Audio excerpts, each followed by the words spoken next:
Hi Capricorn, I hope that you're doing well. So today we're going to be looking into your next relationship. Let's see how many details we can get regarding it.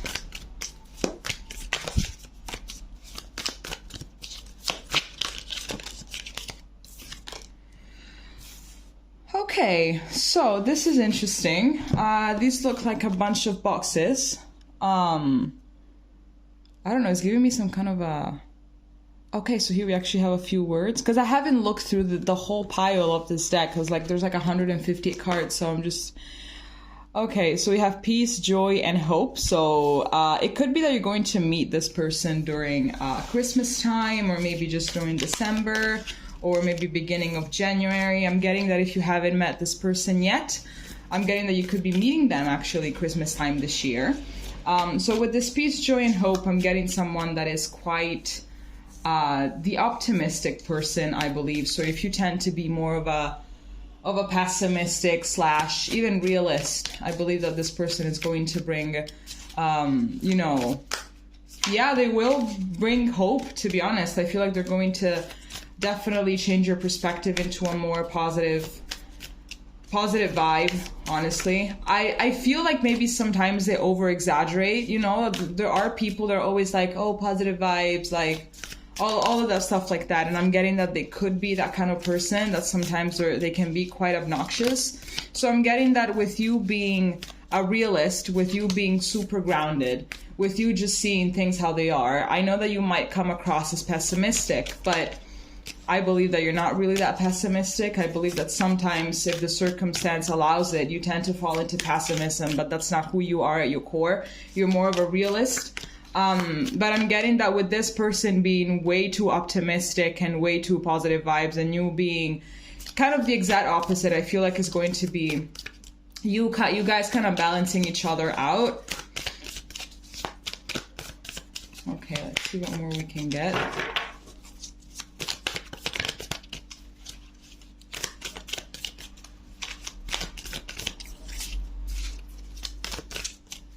I'm getting as well that their love language may be gift giving. So we have all of these boxes, all of these gifts. Let's see.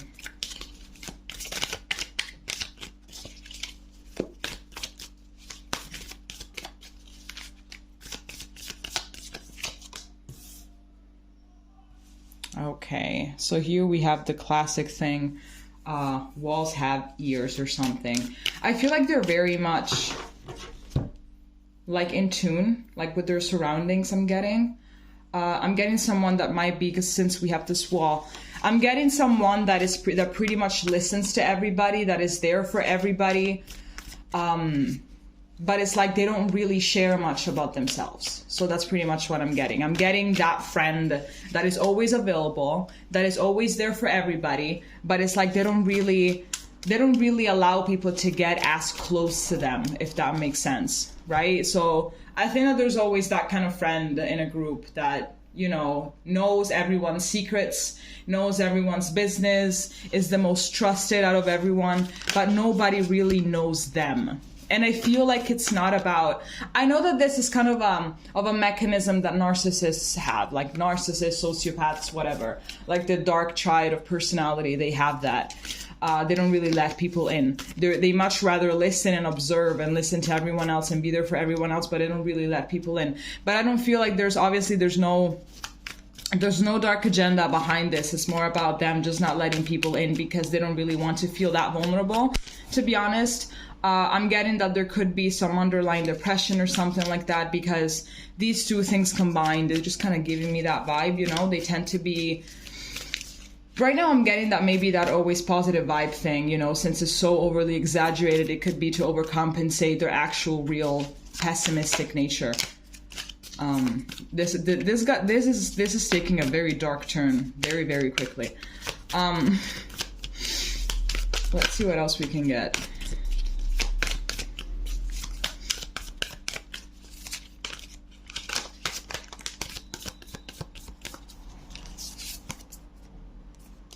Exactly. Oh my gosh. Oh my gosh. This took a very dark turn. It started off pretty good, and then it's just, oh my god. It's just like this free fall into the abyss, basically. So yes, I feel like behind all of this positive vibes, all of this, you know, they are overcompensating their actual real pessimistic, nihilistic, cynical nature. You know, I'm getting someone that definitely has gone through a lot.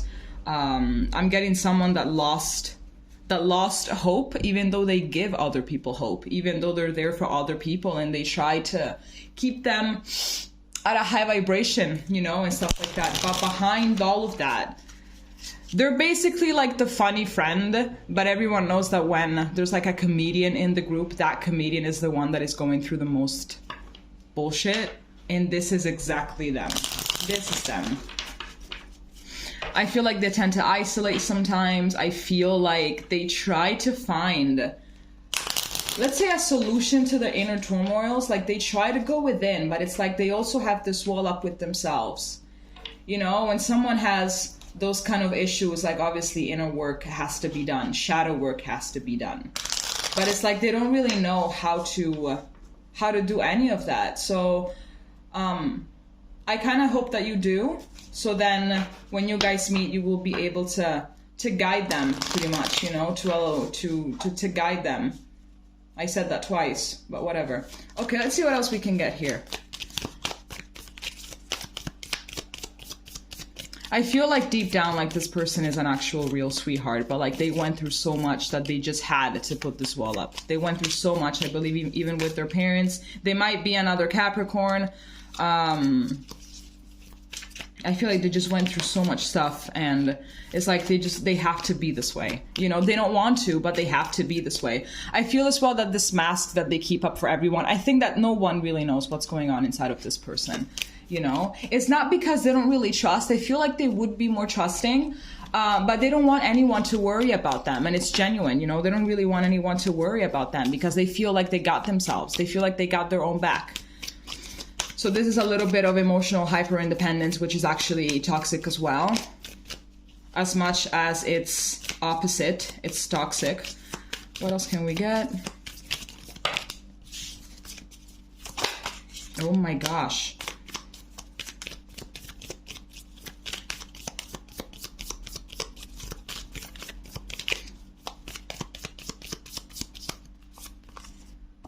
So here we have, I like you, someone likes you, romance is blooming, fun, flirting, and want to date.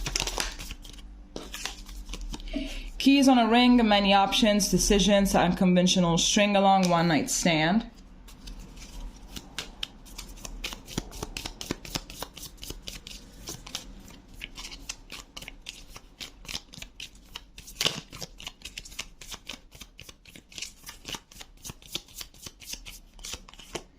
And then here we have Cupid's arrow, have faith, love is coming, surprise invitation on meeting, hesitation. I feel like this actually might start off as a one-time thing. I feel like it actually, maybe you're going to meet through a dating app or something. Maybe you're both going to be looking just for something, you know, for a fling, for, you know, yeah, sure, a friend with benefit, a one-night stand, you know, maybe you're both just going to be looking to have some fun. I think that this person has never really been in love before, you know. I feel like maybe they had like, you know, that one crush like in middle school or high school that kind of fucked them up or something, and then that's it, you know. But I'm getting that this person doesn't really develop feelings that easily. So yes, I really do feel that you guys are going to start off as just a thing, but then it's going to turn into something more, obviously, because we're talking about your next relationship. So obviously it's going to turn into something more. I feel like you're going to be quicker to admit your feelings to yourself than they will. They are going to show you that there is an interest from their side, but at the same time, they're not really going to admit, and I feel like they're not even going to notice that they have feelings for you until like maybe a few months into just talking and seeing each other and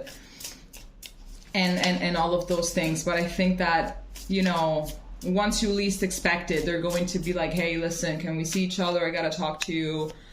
I think it's going to be very hard for them because they're going to understand that they're gonna have to let you in. And that's like their biggest fear, you know? That is their biggest fear, because I feel like they're dealing a lot with their demons. So to get into a relationship, to risk getting hurt, to risk all of those things, is going to be something more added to their plate. it's going to be one more thing to think about, you know? So they're not going to be thinking about this in a way of, okay, I'm falling in love with this person, you know, we're going to have a nice relationship or whatever the fuck, you know? They're not going to be thinking about the positive side. They're going to be thinking about, what if this goes wrong? I already have a lot of things to deal with. I already have this mental health problem. I already have this going on in my family or something. If something bad happens, it's going to be something more, and I don't think I will be able to handle it. Let's see.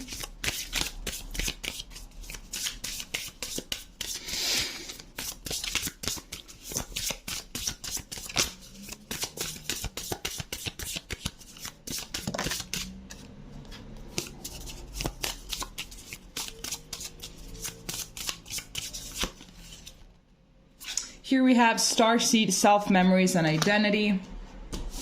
I'm just going to start putting all the cards on top of each other because I don't care. I don't have space, so I don't care. Okay, let's start doing this.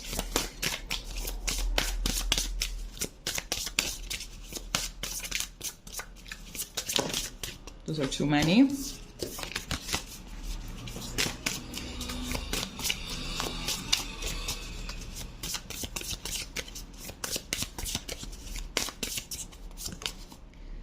Here we have crop circles, messages, curiosity, and signs. So here we have the number 37, breaks down to 10. And then we have 27, breaks down to an 8.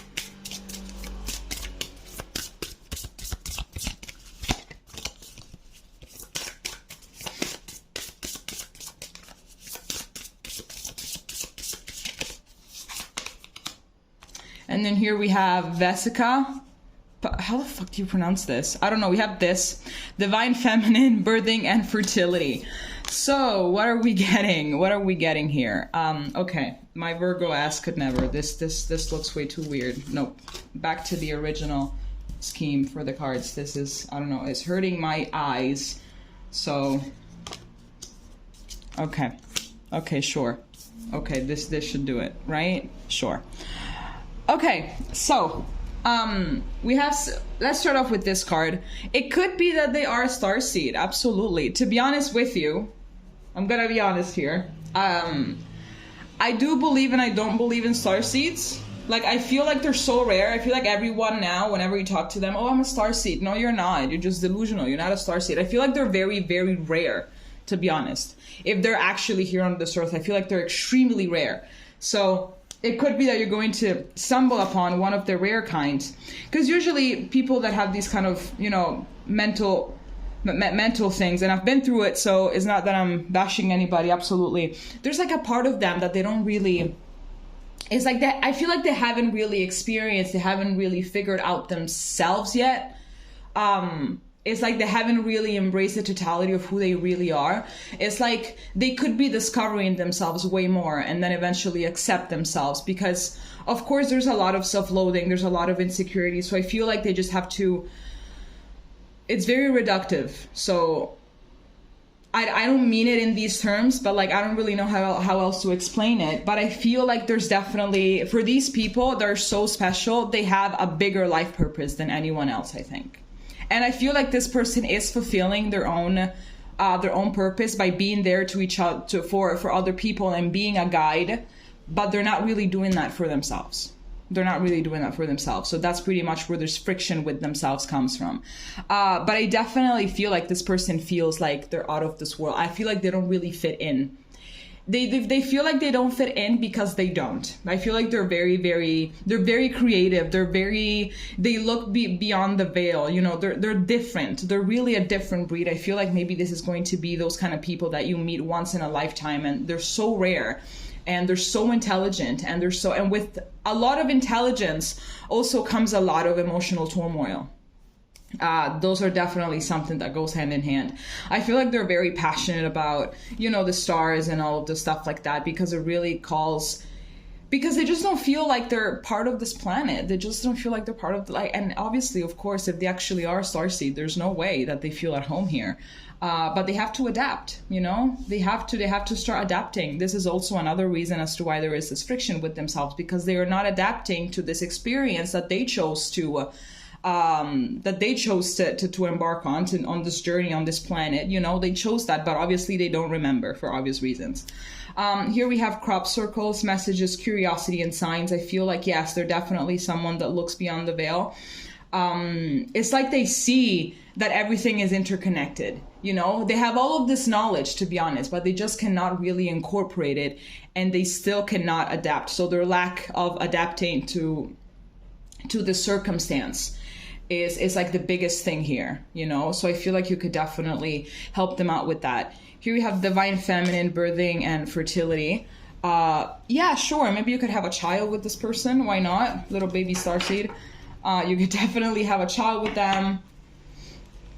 I feel like they're far more feminine, you know?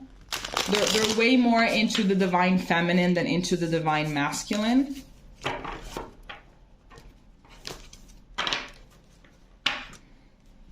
And I feel like, yes, like because they're very creative, it's like they really create a lot of things, you know. I feel like maybe they also work very well with their hands. Okay, let's see here.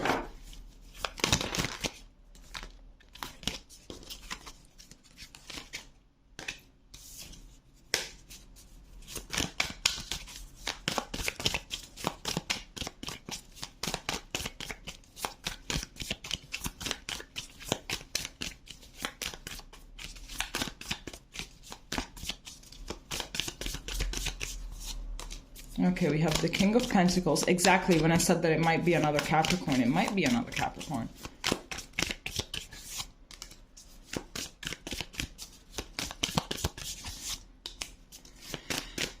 Okay, all right. So I'm getting that.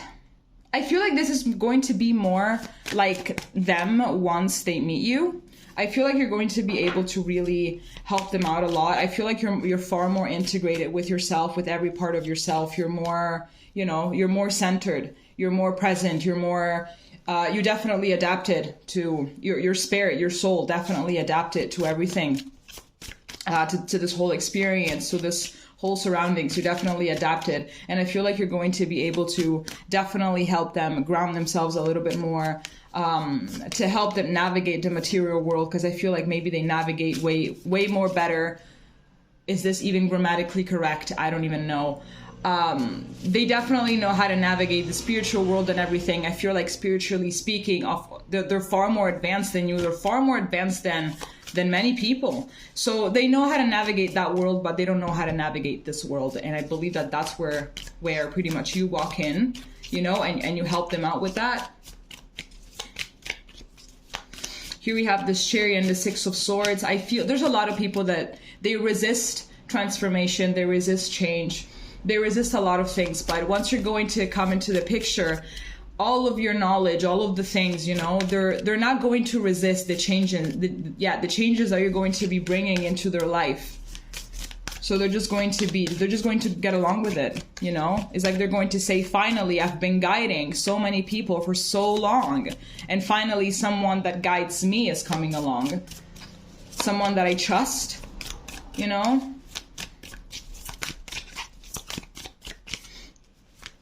It could be that the relationship could be long distance. Could start off long distance. Could be that it could be as well that they live like in another city or another town that is like a couple hours away from you.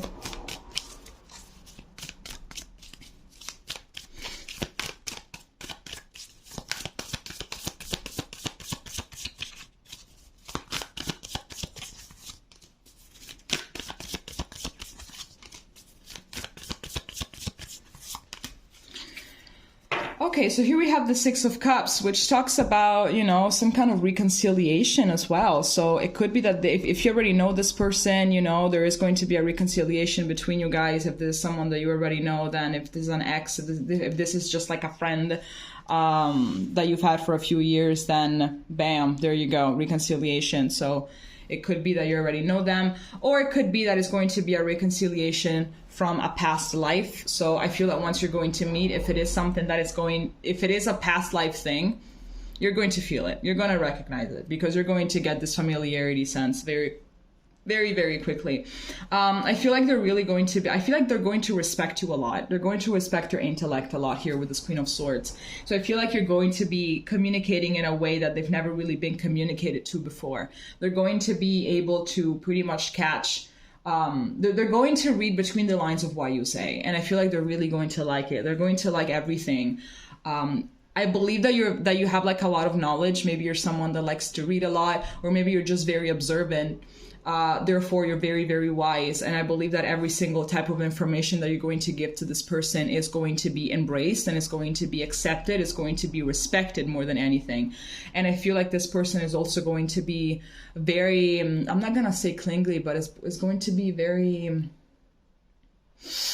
they're going to care about your opinion of things. Like, they're really going to care about your opinion. So I think like even when they will, I don't know, like maybe just read something, you know, or they're going to see something on the news and it kind of catches their attention. I believe that they will want to know your opinion, you know, because they know that you can bring some brand new perspective to them, and they just really value your head, your brain, you know, your thoughts, your capacity for analysis. They're going to, I think that is also going to inspire them to think differently.